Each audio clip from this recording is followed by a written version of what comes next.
unfortunate. Could I ask Scott Bessent, we have so many things happening, could I ask you to maybe say a few words, please?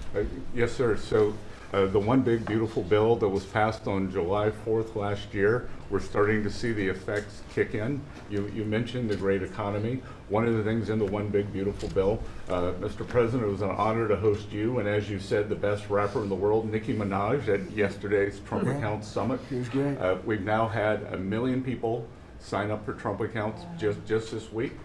We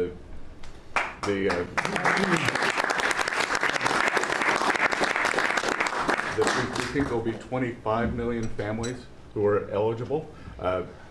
The segment that you and she did has 1 billion hits. 1 billion hits on the internet. So we're telling everyone, go fill out form 4547, trumpaccount.gov. So thanks to you, the Trump accounts, the next generation's America will benefit from today's record-breaking economy, record-breaking markets. Sir, when we came in, the Biden administration had destroyed the American people with the 3 I's: immigration, inflation, and interest rates. Immigration, check, you close the border. The inflation, as we've heard, back down to target. Prices are coming down. And interest rates, we hope there's more on the way. We've got gains in wages, low prices, and I think 2026 is going to be the year for the Trump boom. It's going to be a supply side boom. I enjoyed the trip out to Iowa. In the diner, the staff there was thanking you for the no tax on tips, and they're expecting big refunds from that. We saw the CEO of John Deere who said, thanks to your tariffs, new plants in Indiana and North Carolina. Two massive plants being built by John Deere. And he's the chairman and CEO, wonderful guy. And I said he was at the event we had in Iowa, which is appropriate, John Deere, Iowa. But I said to him, so what are you doing? He said, we just announced 2 massive plants. In fact, they're going to have 1 plant for excavators. And he said, there hasn't been an excavator built in this country in 50 years or something. He said, they're taking it out of Japan and they're moving it into the United States. 2 very big plants. And I said, so why are you doing it? He said, because of you and because of tariffs. I said, if we didn't have tariffs, would you be doing it? He said, absolutely not.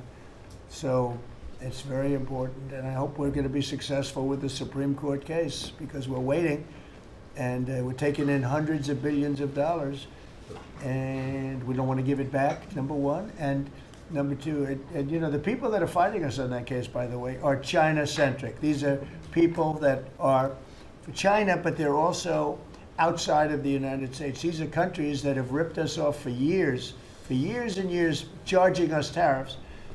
And now we're doing an amazing job, and we're getting it back. We're getting it all back and then some. And they're the ones that are leading that lawsuit that we have in front of the United States Supreme Court. So it's a very important lawsuit for our country. And hopefully it's going to work out. We're waiting a long time, but hopefully it's going to work out. We've taken in hundreds of billions, even trillions of dollars, and certainly we've taken in trillions of dollars of, you know, a big part of that $18 trillion that's coming in is because of tariffs. They're coming in, they're building because they don't want to pay the tariff, and the tariffs are very, you know, steep. They could be much steeper. You probably saw I put out a truth today, and the tariffs could be much steeper. We've been actually very nice about it. But even being nice about it, we've taken in hundreds of billions of dollars. And honestly, they've given us tremendous national security. The power that we have because of that. They have given us tremendous strength and national security. Go ahead, Scott. Yes, sir. And the IEPA power you used on the tariffs, as you said, we're bringing in tens of trillions of investments. The tens of trillions of investments turns into factories construction, which turns into factory jobs, which turns into consumer spending. You've right-sized the government, so government employment is down, private sector is up. Growth was a stunning 4.7, 4.8% in the past 2 quarters, biggest back-to-back gains in a decade. And we are doing that with government finances improving. So that will bring down the borrowing costs. The calendar year budget for 2024, 7% deficit to GDP, highest when we weren't at war, not in a recession. all the way down to 5.4% and getting better. Biggest decline since 2014.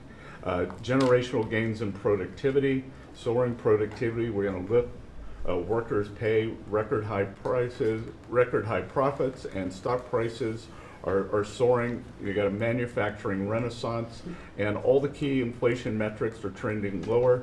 Over the past 3 months, the consumer price index is just 2.1, and core prices are even lower at 1.6.